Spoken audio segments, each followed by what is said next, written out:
All right, guys. So just finished doing everything for the swap. This is what it looks like at the end. I have that going here. Everything's the same. Just I know the video is out of place and a lot of times. Just make sure you go through all the video first, and then proceed with the actual swap. I do put a lot of things out of place, but main thing, just remember, is speed 6, guys. Buy that fitting, it's a lot easier. Put it right there. Okay, I'll explain that later. Now, when assembling the engine, pay attention to this, guys. When assembling the engine, put the block on. Okay, so put the block, put the head, and then try to put the exhaust manifold with your turbo on there, so you kind of see where you want the fitting. Okay, after you know where you have the fitting and you have everything drilled and all that stuff, see it's already bolted on there or screwed on there. After you have all the holes and stuff ready, then put the oil pan, seal it up, and then work on your timing components. Okay, I know in the video it's gonna be a little bit off, but just do that first. Okay, this is just a quick how-to. I'm not gonna show you guys the torque specs and all that, how to take it out the car and other good stuff. You guys should already know. It's a lot of time filming and editing and stuff like that. Don't have fancy editing videos, stuff. So just bear with me, guys. This is just a how-to.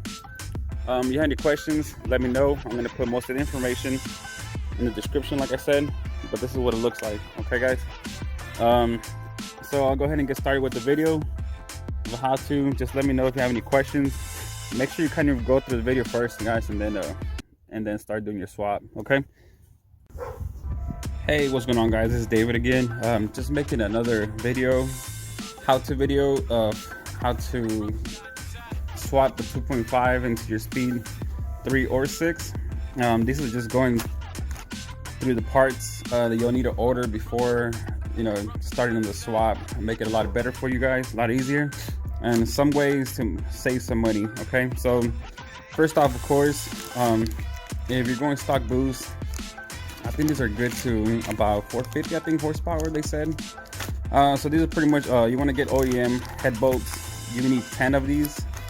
Here's the part number. And by the way, I'll go ahead and post up all the part numbers and stuff in the description of the video.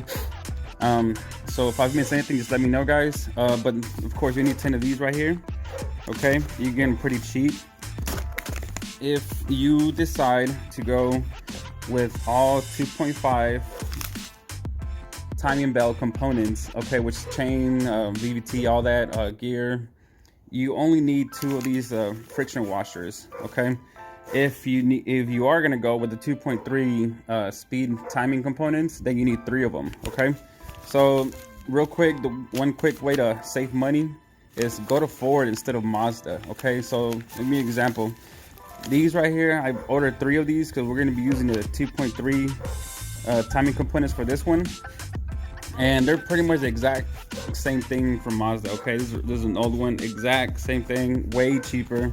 For 3 of them, you see, I paid $21, not bad. Okay, if you go to Mazda itself, it's going to be like 40 something, I think. Last time we checked, for 3 of them. So just save yourself some money. Another thing is the 2.5 timing components. The whole kit is like $250 versus the Mazda one, which is like I think close to $400 for everything. Okay, so just that's one thing to consider. So let me put that aside. Okay, so another thing to consider is having a balance shaft delete kit, which is pretty much this right here. Blocks out the oil passage from your block, and it has the bolt on there. Pretty much deletes this big old nasty thing right here. Okay, and it saves about 20, I would say about 20 pounds and all in total. Frees up a little bit more of a space in the oil pan, and it makes your engine, it helps your engine rev a little faster. It's very good thing to have one of these. I mean, the balance shaft could cause a lot of problems down the line. I've seen it happen, but they're about $17. You get them off eBay. The Mazdaspeed. So you look up for Mazdaspeed balance shaft delete. And those will fit the 2.5 block, no issues. Okay. Another thing you need to have is any oil return. So a couple of options for oil return. This right here is a Bung, so it welds to your oil pan. Okay, that's one way to do it. So you'll have somebody weld it and then get the fittings for it, you know, with the lines and stuff like that. Okay, so on this build, what we're gonna be trying is you get some fittings like these. Here, let me show you real quick.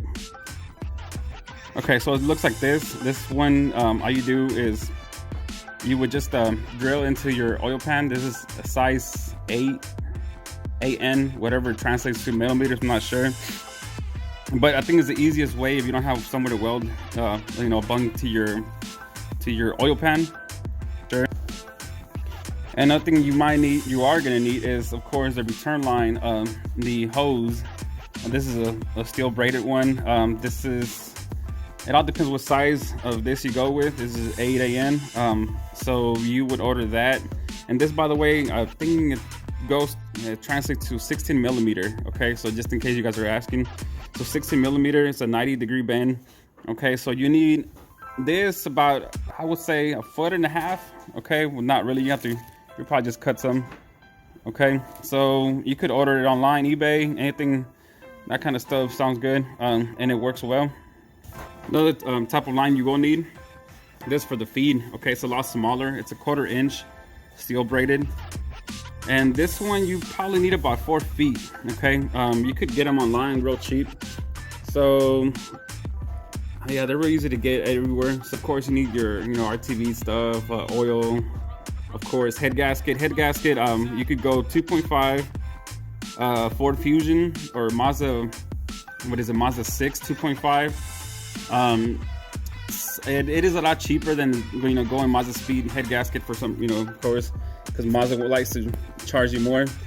But 2.5's head gaskets have worked really well for me. Of course, the OEM are more expensive. You get Felpro. Felpro's a pretty good brand.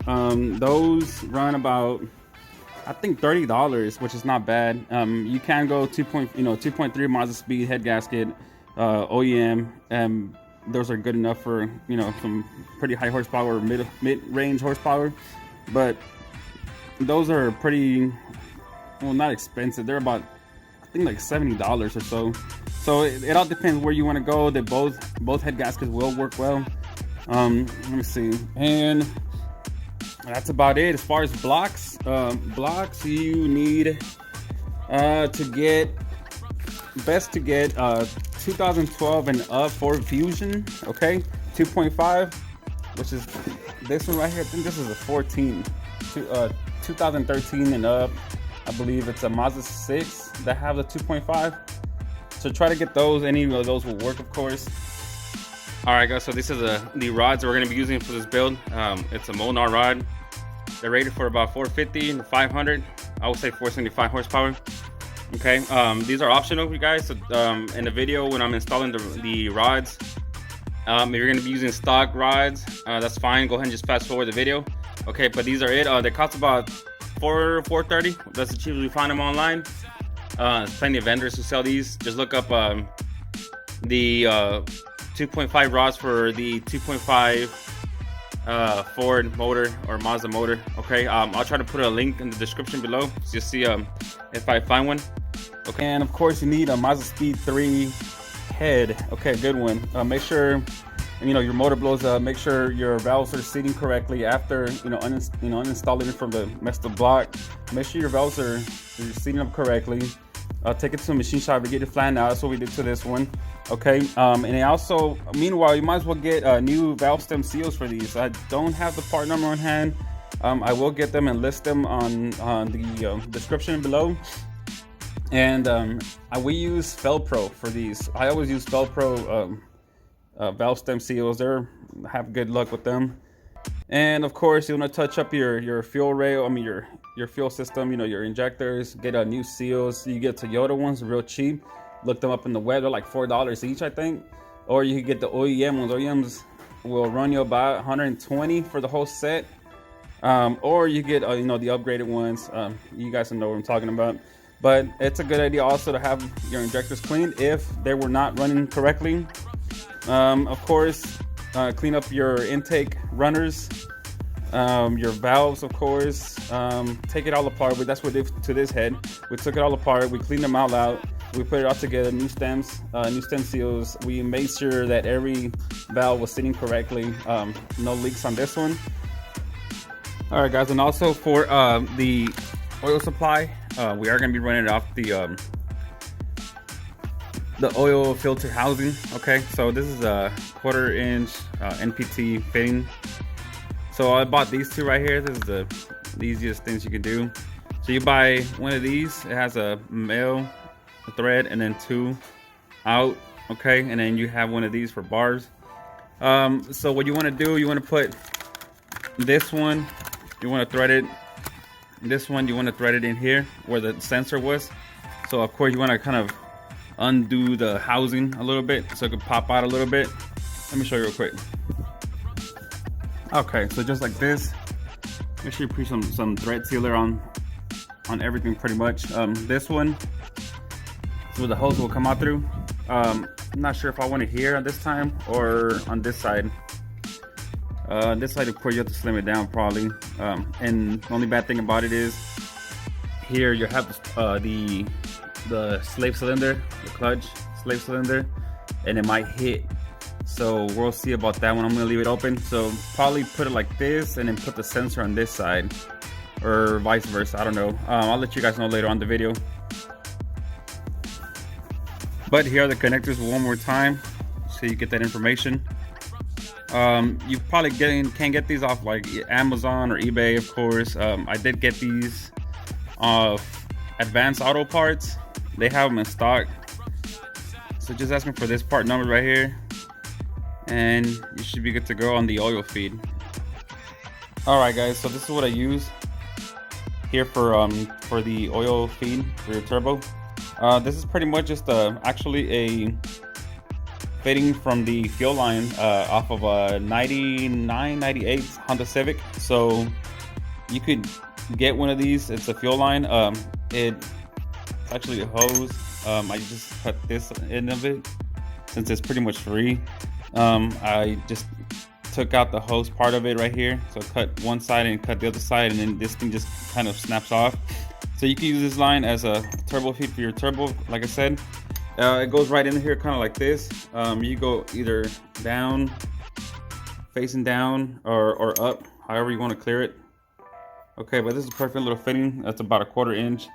So it works well with your braided line that you'll buy. Just real quick, guys, the head gasket we're using is for the Ford 2.5, not the Mazdaspeed. You can use Felpro's good, OEM, of course. We're using Felpro on this one.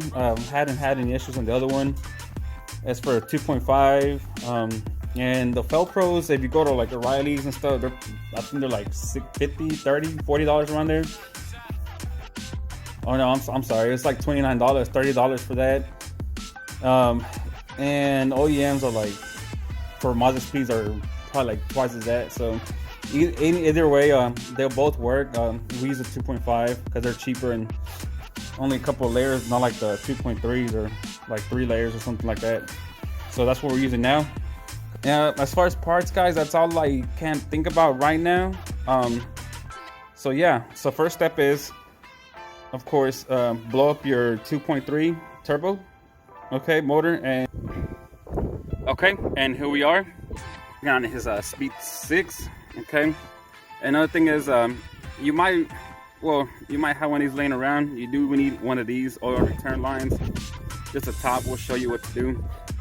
Okay, next thing to do, of course, go get yourself a 2.5 short block bottom end. LKQ has good ones, and also your local junkyard. Go check one of those out. We're gonna go ahead and alrighty, guys, so we're here at the junkyard trying to pull our 2.5 bottom block. This is for another swap I'm doing. First sign you want to kind of look for is a car for the 2.5s that has been wrecked, kind of like this one. see how bad it was. Usually means that the block is good. As you can tell, I already spun the crank. That's one thing you want to do first. Spin the crank, see if it spins freely, if it has any compression. We already took the front out. And another thing you can look for inside the vehicle is on top. Most of the time they leave the stickers on there, like that one, for the oil changes. So this one has about, I would say 66,000 around there, between 66 69,000 miles. So that's perfect. So that's a good candidate. Most of the time they do have that sticker on there. If you want to check a little bit further, just check, you can check the VIN number. Okay, you can check the VIN number on the vehicle, see how many miles it has.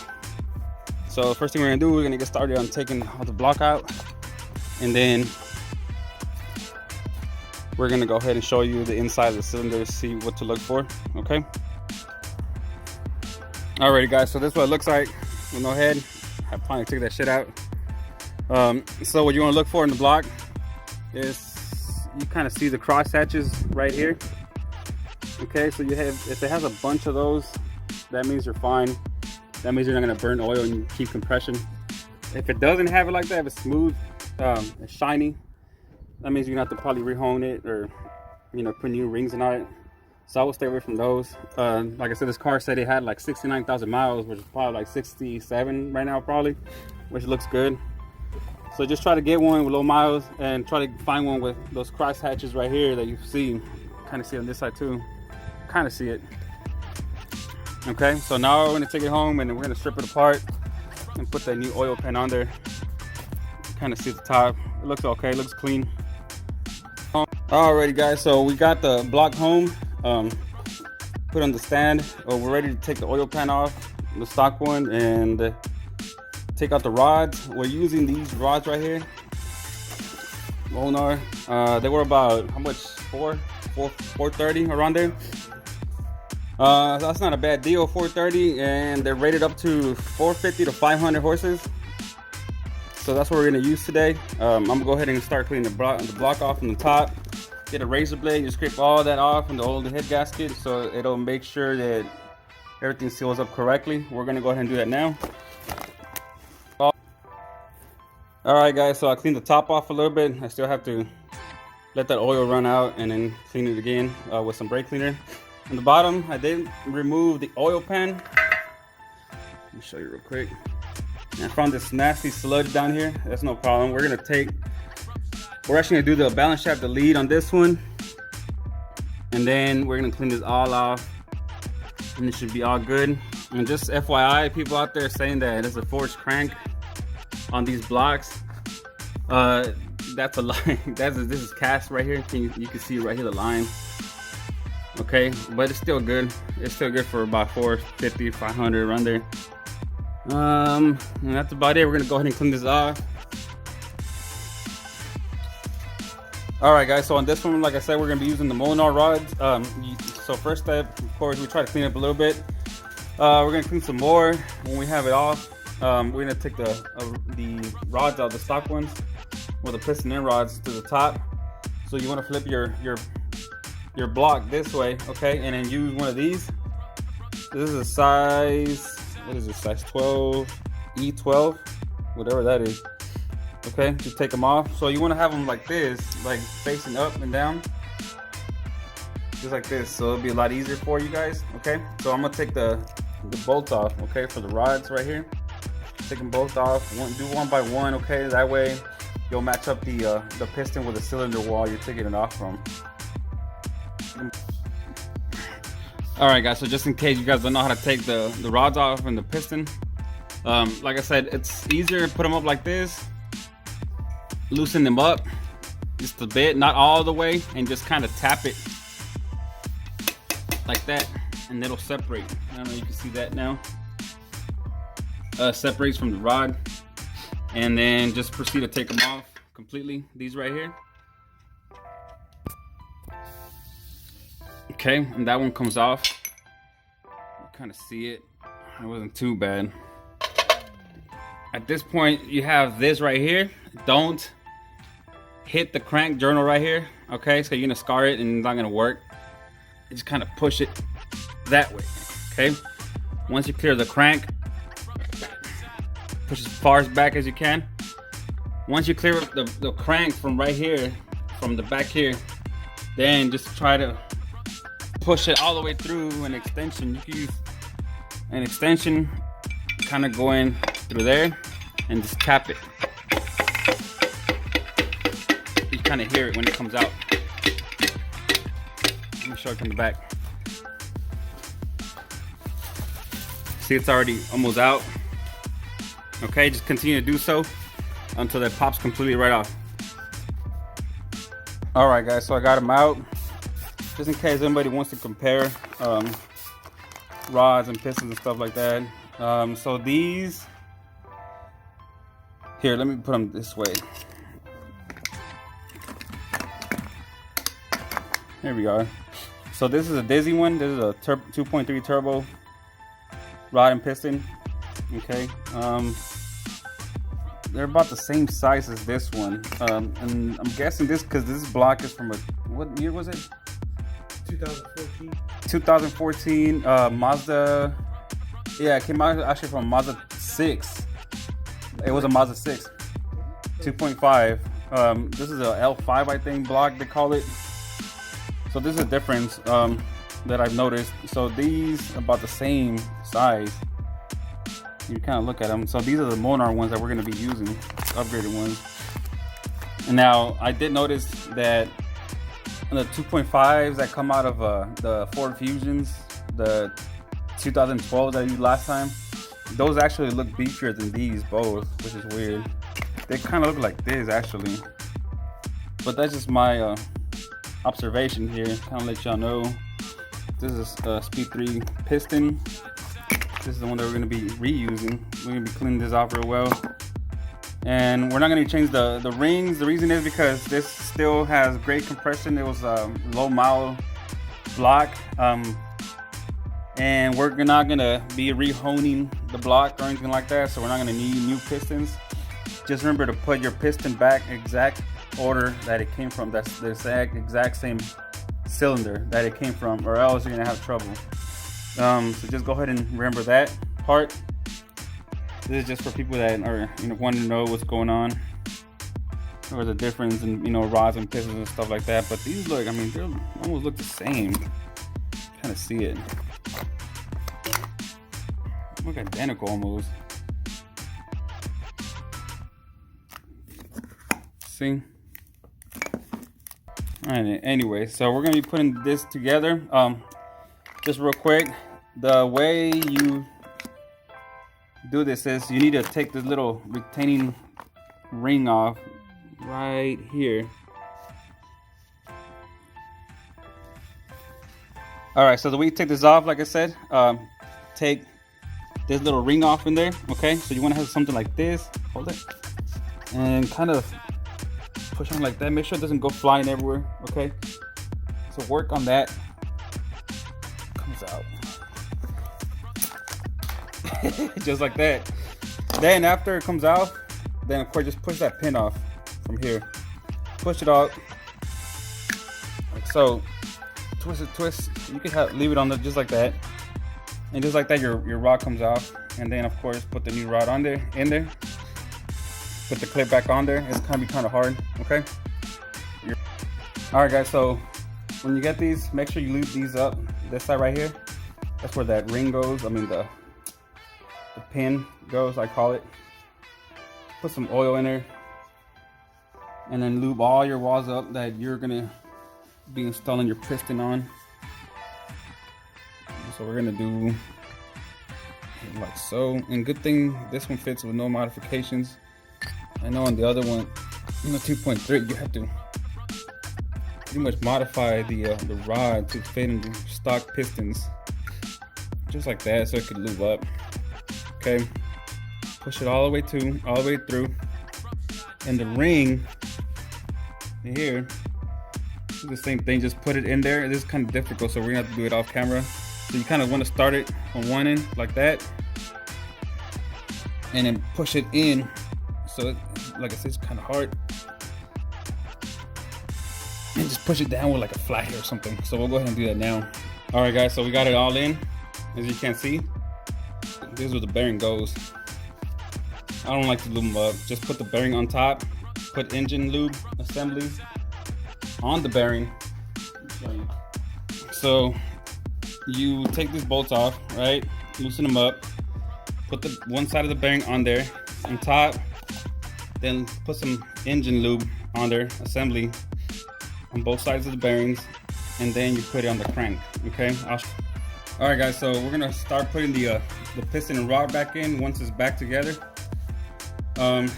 So you want to get one of these as a piston ring compressor. You could rent them out like at AutoZone or stuff like that, and then they give you your money back once you're finished. So you put the piston on there. Make sure you lube up your cylinder wall. Put some oil in there, all nice and neat right here. Clean it out real well. Lube this up in here. Just put a bunch of oil in there around. Put your piston ring on there just like that, and then you want to compress as much as you can. Okay, you can look up videos how to do this. So we're gonna go ahead and just pause this video. All right, guys. So we have it in. So don't push it all the way in. Just make sure that you do not hit that crank on the bottom. So you want to rotate. If you have a engine stand, rotate your block down here.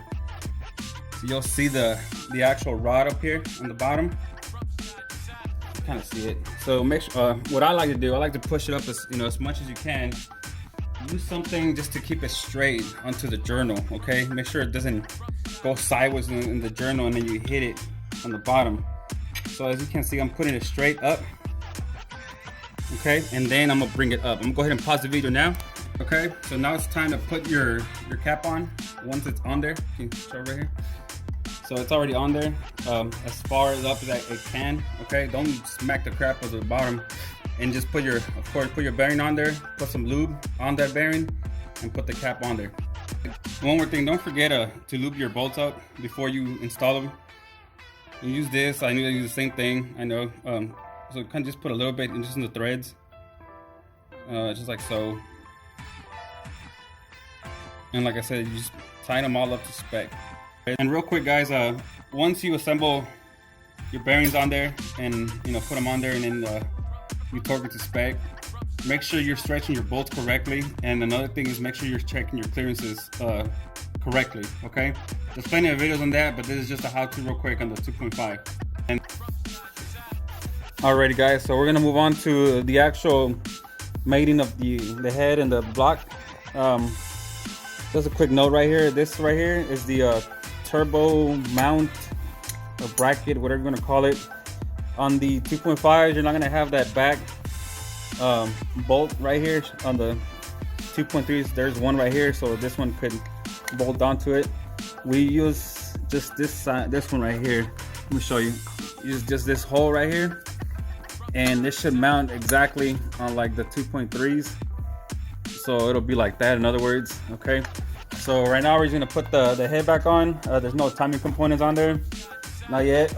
And we're gonna put the head gasket, and then the bolts, and we're gonna just tighten them up as usual. All right, guys, so now it's time to put, of course, the head, the block together. It's already been torque to spec. If you do need torque spec procedures and stuff like that, they're everywhere online. But what I like to do is go 15 pounds first, so 15, okay, and then go the 35, actually 34, around the 33, 34, and then you do 90 degrees all over, and then another 90 degrees. Since these are new head bolts, I do like to stretch them and then do the procedure again. So you would take them all off in procedure, okay, or loosen them up in procedure, and then you would retorque in procedure again, if that makes sense. Okay, that's just my way of doing it. Okay, I've been doing it for a while. It just works best for me. Okay, so like I said, you will need the Mazdaspeed timing kit, okay, to hold the crank and the camshafts together. So we're gonna go ahead and get started on that now. I am not gonna bore you guys with a timing procedure, because it's the same exact thing as a Mazdaspeed 3 or 6, okay, to do on these, okay. But I'm just gonna kind of go through it, see if you guys pick up on anything. If you guys have any questions, let me know. Okay. All right, guys. So timing chain is on. Like I said, this is 2.3. I did put the two friction washers already as a third one out here. That's when you put the actual harmonic balancer or crank pulley, I call it. So everything is on. Timing is the same thing as the Mazdaspeed. Okay, we have this right here to hold the cams together. Make sure these two lobes are facing each other, the first ones. So it'll be these two facing each other. Okay, and then on the back of the block, there's gonna be this pin right here that you put in there. Make sure, see if you guys can see it in there. You can't. So the block, the crank itself is right there. You can barely see it. So that pin is touching it. So this one goes in there and it's touching it, so it's stopping it from turning. So you turn this one clockwise like this, okay, until it stops. You kind of see it right there. Okay, and then once that's locked in, then you lock the cams in place, and then you tighten everything up pretty much. And then, well, like I said before, make sure your piston number 1 is up all the way, and you'll know you're a TDC. So once that is good, you put your last friction washer on there, and then you put your timing cover on. So, all right, guys. So as far as for the knock sensor goes, we do need to use the one for the Mazdaspeed. So just go ahead and replace that one. It's a 10mm bolt that goes right here. Okay, just take that one off and then replace it with the Mazdaspeed one. All right, guys. So I already installed the intake manifold on. Before I did that, of course, I'm gonna put that water pipe that goes underneath the manifold. It goes around here into this right here, the water neck. Okay, so I already have that on there, and I also installed the speed pickup tube, since we are using the speed oil pan, and I also installed the balance shaft deletes right in there. Okay, I don't know if you guys can see it. I did put a little bit of a blue Loctite in there, this one right here, just to make sure it doesn't fall off or anything with the vibrations. Next, I'm gonna go ahead and put the oil pan back on. Okay, but I'm not gonna put RTV yet. I'm not gonna seal it up. I'm just gonna put it on there just to have it in place. The reason is because I want to make sure I have the right angle or the right place where I'm gonna put the fitting on there. Okay, for the oil return. And I'm gonna go ahead and put the timing cover on. Okay, so timing cover, and then put the crank pulley back on. Make sure everything is locked in place. All right, guys, so I just finished doing the oil pan for the oil return line. I did use that fitting, like I said. It works perfectly because this line is actually going to go right between the block and the transfer case on the Speed 6. The Speed 3, guys, you guys could move it around more. Just be careful not to hit the axle. You could move it more this way. Okay, so if you look at the back, I did have to flatten it out. Okay, that's why I put RTV. I'll clean that up before installing. You can put it on more this side right here. That'll be flat from factory. Just make sure that this fitting right here is this one right here. It's leaning, so it's more this way on the Speed 6, because the transfer case is gonna hit with the line. You'll see here in a bit when I match it up against the actual block, and you'll see what I'm talking about. But there's a lot of ways you can do. Like I said, you can buy fittings as you like. You have welded onto the side anywhere. That's a lot better if you have the money. Here in town, I think it's like 75 minimum. So I'll say screw that. You could actually weld something like this to the side of your block to kind of simulate the actual oil return from the actual factory, from this 2.3s. You can do a lot of stuff. It just it depends on what you like. I know the other takes of the video, I told you not to seal it up first, like seal up the oil pan. That was just for me, just to kind of match it up. So I would advise for you guys to actually once you're ready to put the block together, so put the block and the head together, okay, no timing components, and then you can actually seal it up, the oil pan. But before you do that, you want to put the exhaust manifold, okay, put the exhaust manifold, the turbo, onto your block and head only, without timing components, remember that, okay, and then kind of measure up to see where you want to kind of go with the hose, and then, you know, go from there. So after you have it all fitted up and you know exactly where to drill and stuff like that, then you're able to move on to your timing and stuff like that, okay. So I know this video is out of place a lot of times, and the reason is because it's my first time doing a Speed 6, but I kind of wanted to give you as much information. So if you have any questions, just let me know. I will try to put as many part numbers and stuff like that on the description for this video, and just kind of show you where I got this fitting from. Like I said, this one works perfectly. It is awesome. Just make sure it's not covering that hole right there, so you can have access to it when you're bolting down your oil pan. Okay, so this is one option I did. It works perfectly. I'll match it up here to the engine here in a bit, so I can show you exactly what I'm talking about. But remember, just try to watch, kind of go through the whole video first, and then see exactly what you need to do. Like I said, so just when you're ready to put the engine back together, put the block, okay, put the block, and then the head, do the studs if you want, and then I would put the exhaust manifold, the turbo, and then run this line right here, kind of measure up exactly where you're gonna go with it. Okay. Now, like I said, if you're Speed 6, make sure you're clearing the way from the axle or the transfer case. Okay, that's the only thing I would say. You have to adjust. But now that you guys see exactly where I put it, you guys have a better idea. Okay, so I put it right there. Like I said, I didn't have to grind it down flat. If you want me to do that, that's fine. If you don't, move it to the left. So right here, it's perfectly flat. It'll be around this area right here. Okay, but this right here, you have to be facing more this way. I'll show you why, so you clear out, you know, the transfer case. Okay, so I know this thing is out of place. That's why I probably move this more towards the front of the video. Okay, so just bear with you guys. Okay, I'll go ahead and put this up to the actual block now. I'm going to go ahead and seal it up with RTV. Now that I know where it's at, I'll put the RTV here just to make sure, you know, it seals up correctly. Okay, I'll go ahead and wipe that area down. Now you see, okay, before I actually attach it to the actual block. You guys can see it's already time. I already took the crank bolt, and it's hot. So everything's pretty much done. I just seal up the top end, not the bottom end. Now the reason I'm not doing the bottom end yet, the oil pan, is so I can make sure I know exactly where to drill for the oil return, so you guys could you know, skip this part and actually seal it up once I show you guys exactly where to tap for the Speed 6. The Speed 3 is a little easier, but I'm going to show you guys when I'm down in the car. Okay, so I'm going to show you guys how everything's done.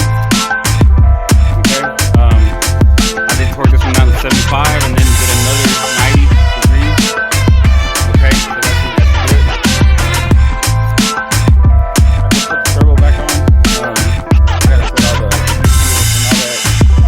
the bracket, as you can see, to hold the turbo. This is that. It should go right up to the bottom of the turbo. The oil feed is like this. It's where you got line of feed. Kind of pointing up, so going around. So you think about it, transmission is gonna bolt right here. Okay, so this line is gonna go over it, and then I have it kind of tucked in there. I have it loose for now, just so I can make adjustments. But I'm thinking like this time. Of course, scoot it all the way in, but like I said, it might hit the slave cylinder, and of course the sensor will be right here, or vice versa, I'm not sure. Alrighty guys, so I just hooked up the hose, like I said, for the feed, put the dipstick tube on, the wiring harness on top, and then all accessories should bolt right up, so just go ahead and put those on there. Use all Speed 3 or 6, and then put the serpentine belt on, and it's ready to mate with the clutch and transmission and transfer case. That's what it looks like on the block. Okay, so as you can see right there, and it goes right behind the transfer case, and it goes around here, and then you just guide it. Hope you guys can see. guide it just to the turbo, okay, and just bolt it on as normal. It'll be right there. Okay, so that's how I have it. Okay, and that's pretty much it, guys. I mean, everything's in time. Make sure that after you put your timing components on, spin the crank over and over and over a couple of times. Make sure nothing's hitting, the valves are not hitting, stuff like that. And then also make sure that your 20th tooth, so you go from the gap, okay, from the gap, kind of all the way down to the 20th, which is, I think it's this one right here. Okay, so this one, make sure that is right on the crank position sensor. Okay, it's right, it should be right on it. If not, then redo your timing, you know, have that corrected before you put everything else on. Okay, so now it's ready to go in. So I already put the transmission on there. I ended up doing this right here with the fittings I told you in the other part. So it goes like this, and then it goes around, and then on top to the turbo. Okay, so it goes like that. You can route it however you want, guys. This is just my way, and you guys could be a lot cleaner than me. I was just in a hurry here, but I mean, everything's good. Next I just put it on and then turn it on for you guys. Okay, let's see how it goes. Alrighty, guys, so real quick, as far as the water line goes, this hard water line or coolant line, this one right here, we did delete the oil cooler, which would be right here. So in other words, let me show you guys. So this would have been your oil cooler right here. I mean, that's debatable.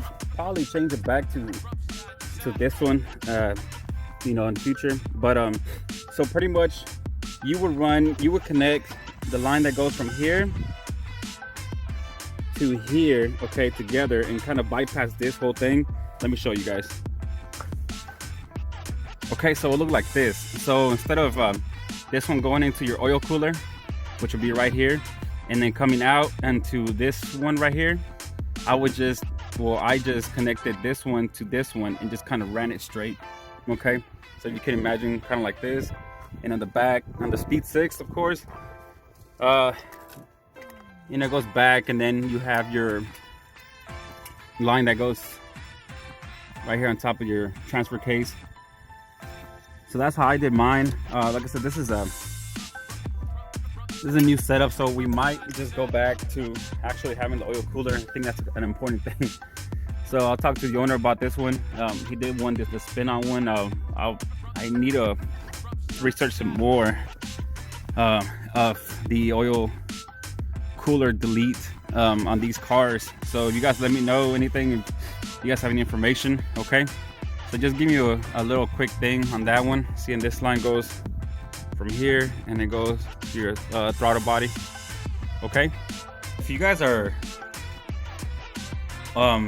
keeping your stock oil cooler, which I highly suggest, just all you have to do really is unscrew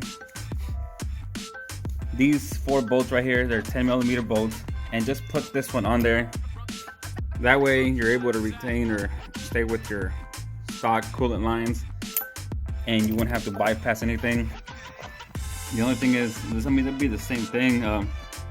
Sensors right here, just do the same thing as I showed you with the 2.5 one, and you should have no problems at all. Now, if you want to keep this, you know, the one that comes with 2.5, just remember that your oil might get too hot on the boosted car, so keep your eyes on the temp gauge for your oil if you have one. If not, I just highly suggest just keeping this one right here for now. I know there's an aftermarket one that you guys could buy. It's up to you guys, but this is a cheap route because you guys could reuse this one. And you would have to buy, I would advise you guys to buy the new gasket that comes in there. I'll try to put a link, or not a link, just a part number on the description, I guess. Okay, but for now we're going to use the original gasket. Hopefully it doesn't leak. Go ahead and just monitor that. But just something that you guys should think about. You could use both. Leave that one on there, or keep your original one. But on a boosted car, I would just keep this one on. So on this build for the the Mazda 6, we're gonna go ahead and keep this one just to be safe. Okay. All right, guys. So this is what it looks like if you do. You still use the oil cooler in your car. This is how I set it up. See, the hose kind of hits on that, but it's short enough to,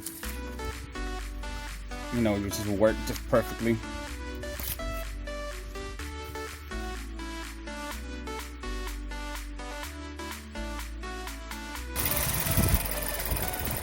All right, guys. So it's all together.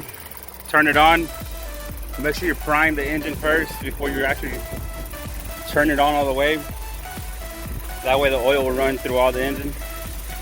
Make sure you fill it out correctly and check here all the time. Okay, so it's running great. The shaking is just I haven't bolted on the intercooler. As you can see, the balance shaft lead, it's not that bad. You can't even feel that the vibrations inside that much. It's running great now. Make sure you check for leaks before you run it.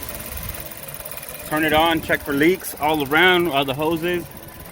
Everything is good.